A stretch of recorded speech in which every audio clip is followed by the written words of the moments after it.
Well, first I want to thank any attendees from the Metro Council. This is very important news for Nashville and for the entire 5th Congressional District, which is the Davidson, Cheatham, and Dixon counties.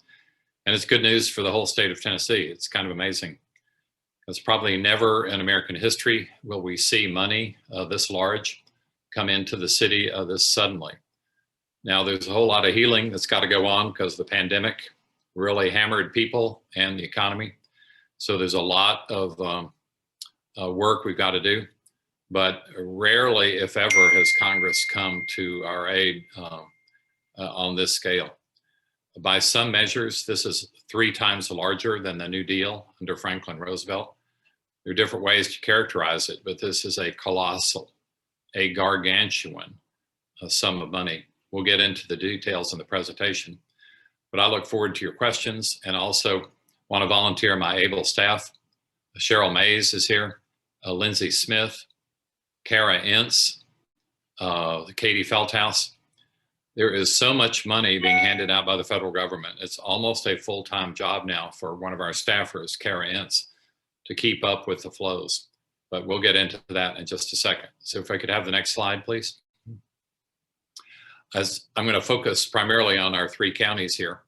But this one bill is $1.9 trillion. To give you an idea of the scale of that, that would be about 60,000 years of seconds. That's a lot of money. Now, total so far, the nation has been receiving about $4.4 trillion. That's the CARES Act that was passed about this time last year. The December bill, which was about $900 billion, and then this latest one, $1.9 trillion. Why such a large bill? Some people ask, especially those who aren't hurting. People who are hurting know why it's such a large bill.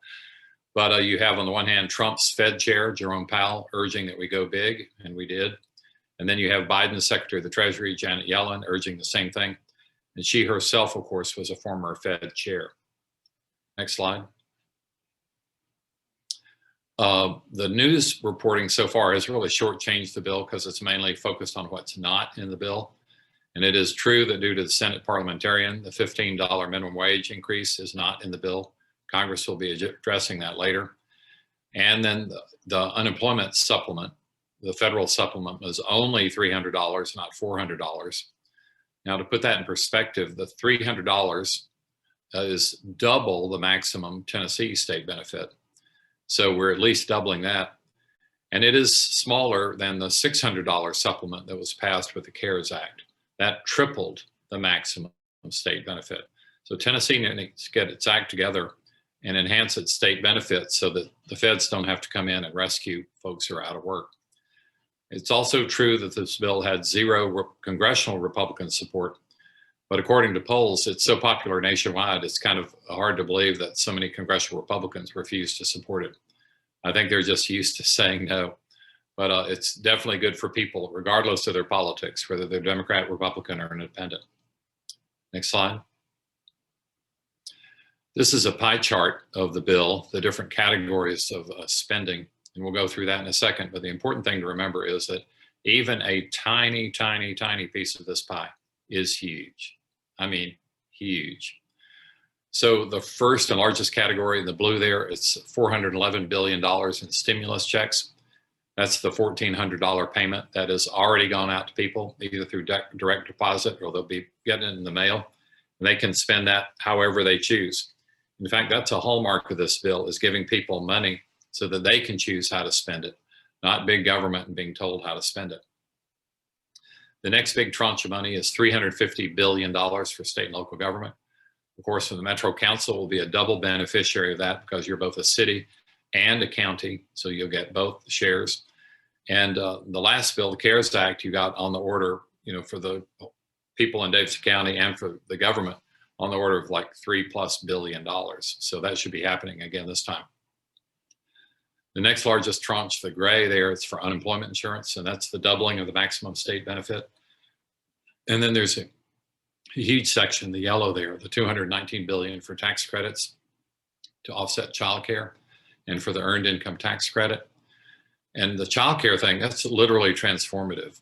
It's $3,600 per child If their child is 6 or younger, it's $2,000 if they're under 17 and above 6.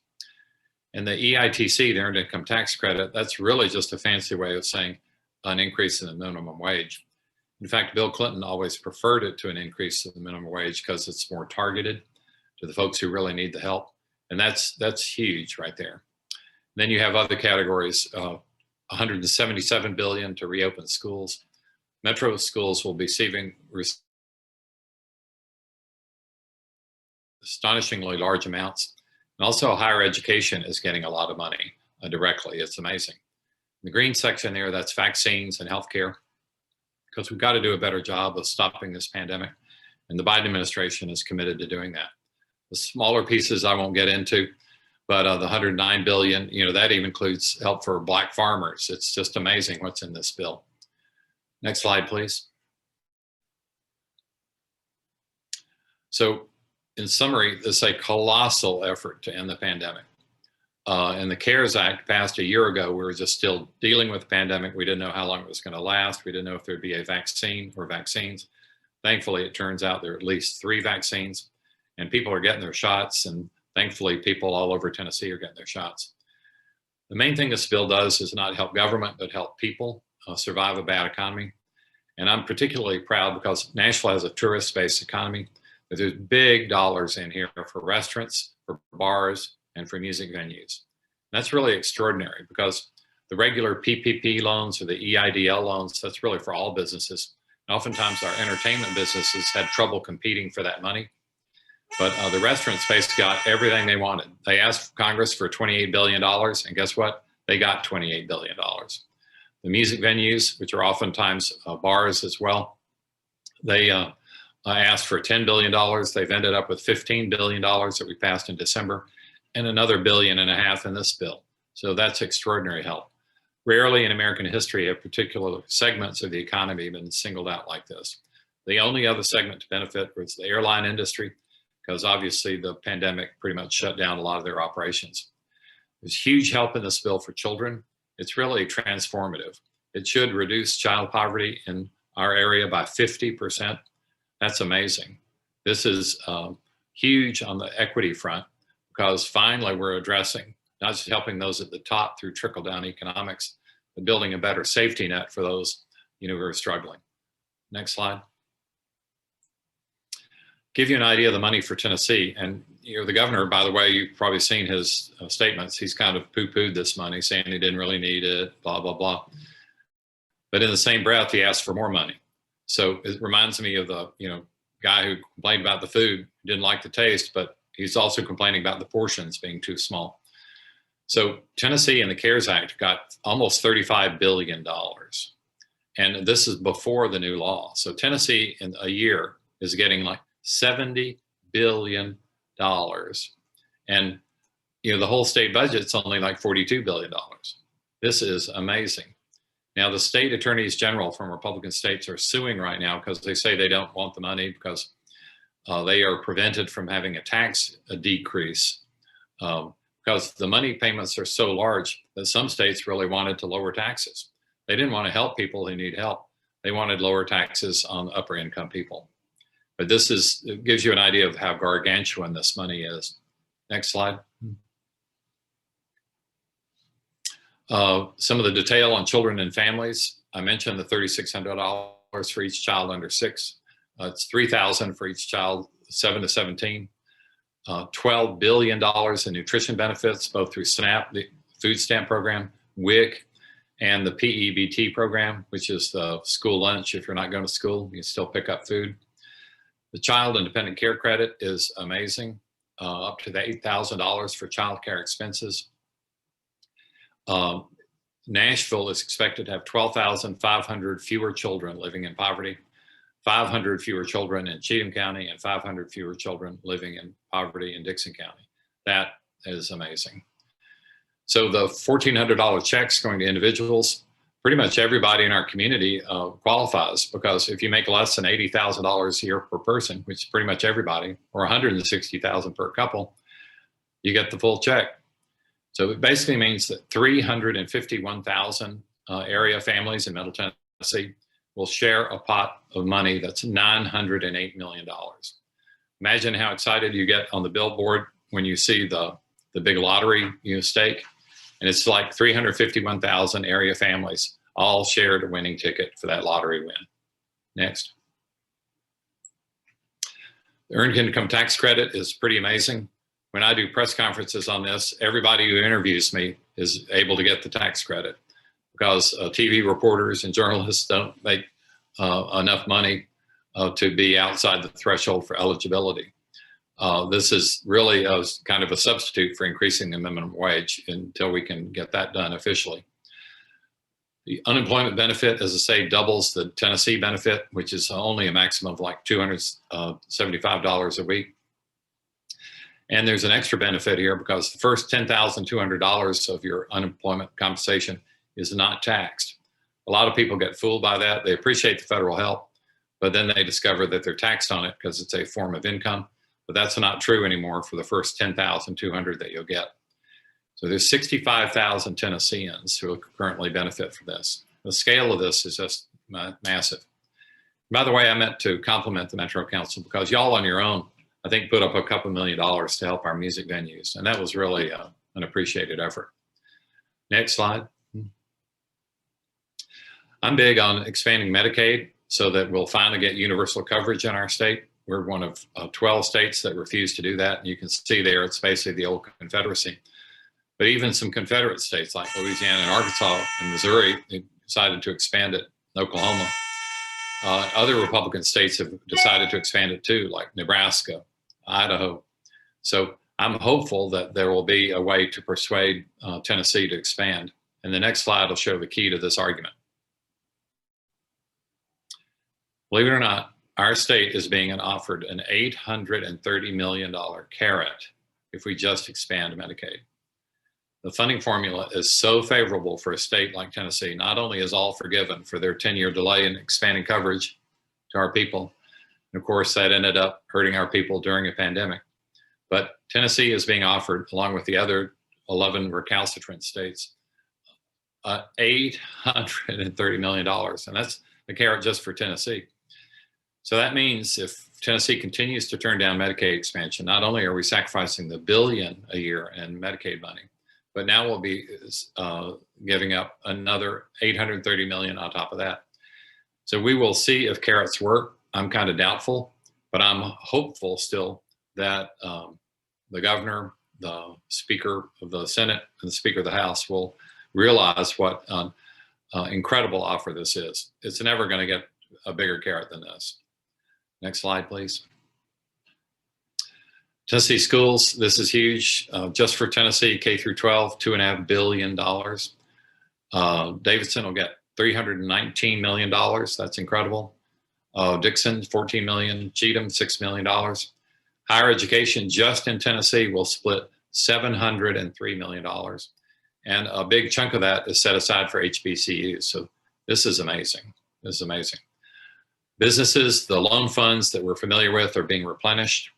The EIDL loans in Tennessee should have an extra $300 million on top of the $2.5 billion they already have.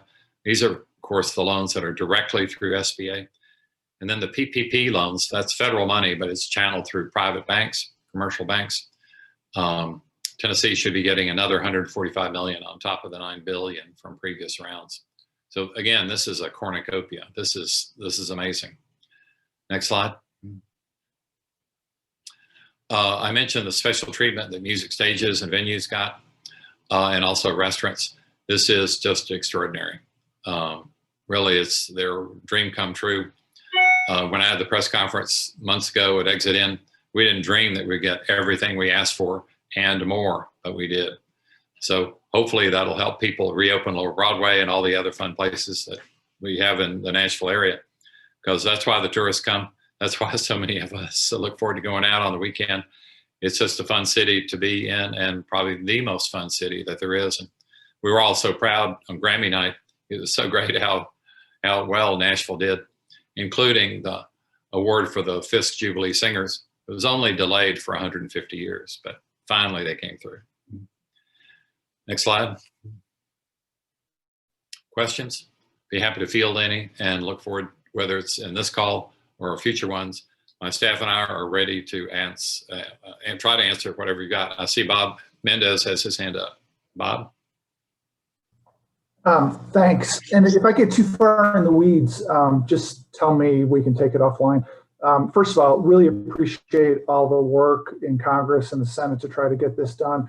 It really is, I think, going to be a big deal. One of the things that we, I think, as a city struggled with on the CARES Act money was it all happened so fast that trying to figure out what the state was going to pay for with its money and what Metro should pay for and what other programs like PPP were going to pay for. It was just hard to sequence who to help in what order, and especially with that, to spend the money as quickly as it needed to be spent. So I'm glad that there's more time, because I think this money doesn't have to be spent till the end of 24. Is that right? It's more lenient than the CARES Act money, which had to be spent by the year end of 2020. Yeah. Well, so on like one of the things that I think is interesting is before this, venues had to either apply for the PPP loans or a shuttered venue operator grant, and now they can apply for both.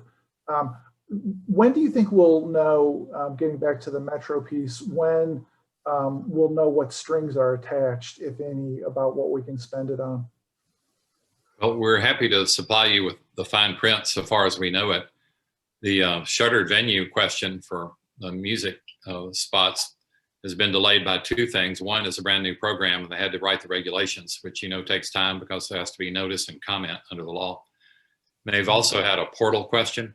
We're getting up an electronic, application site and the SBA director was only confirmed by the Senate, I think, in just the last, few days. So it's been a process of the Biden administration getting their feet on the ground, but amazingly, Congress was ahead of the game by passing this in December.